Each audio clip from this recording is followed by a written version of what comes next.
Vote on Tuesday, February 26. One of the best-kept secrets in New York City right now is a special election for public advocate on Tuesday. But voters have good reason to pay close attention. Public advocate is a job that comes with little power, but the chance for significant influence over the direction of the city. It's also been a stepping stone to higher office. The most recent public advocate, Letitia James, was elected state attorney general in November, creating the current opening. Before her, Mayor Bill de Blasio held the role. This year, 17 candidates are in the race. The winner will lead an office that's supposed to monitor and investigate city agencies, but has no subpoena authority and a budget of just $3.6 million. The real prize is the office's bully pulpit, a perch from which the occupant can push the concerns of New Yorkers that have gone unaddressed by City Hall.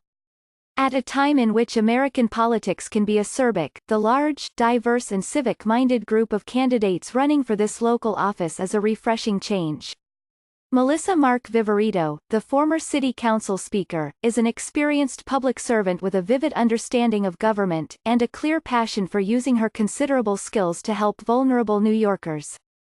As speaker, she successfully pressed for legislation to lower penalties for many nonviolent offenses, pushed through paid sick leave legislation, and was a stalwart defender of immigrants.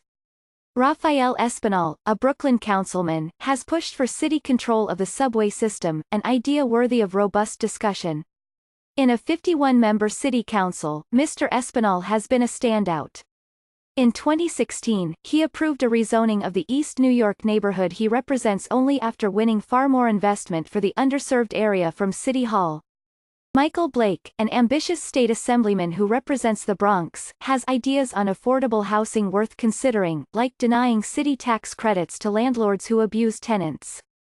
Don Smalls, a Manhattan lawyer who served in both the Obama and Clinton administrations, has substantive experience in federal government. Assemblyman Daniel O'Donnell is a longtime Manhattan legislator with a solid record that includes helping pass the state's landmark gay marriage law. Since the public advocate serves best as a foil for the city's mayor, Councilman Eric Ulrich, the race's only prominent Republican, though a moderate one, might seem to be an obvious match against Mr. de Blasio, a liberal Democrat. He may even benefit from a divided Democratic vote. But while he brings years of experience in city government, on the issues that matter most, housing and mass transit, Mr. Ulrich is unlikely to be a champion.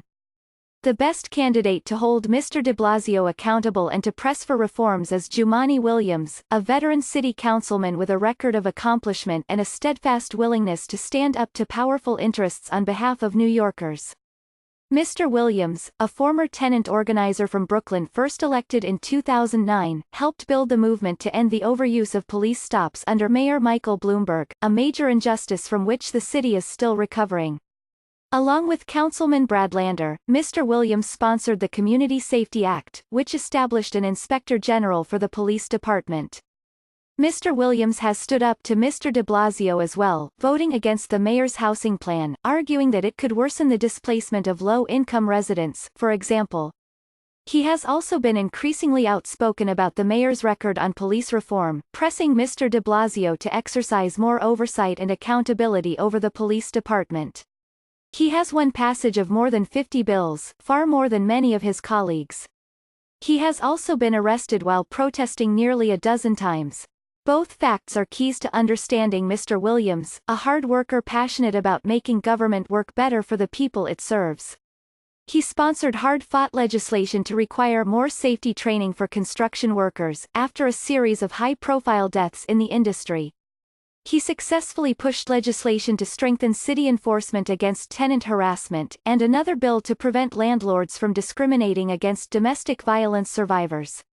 While Mr. Williams has said he is personally opposed to abortion, he firmly supports abortion rights, and has voted consistently on the issue. On gay rights, Mr. Williams has evolved.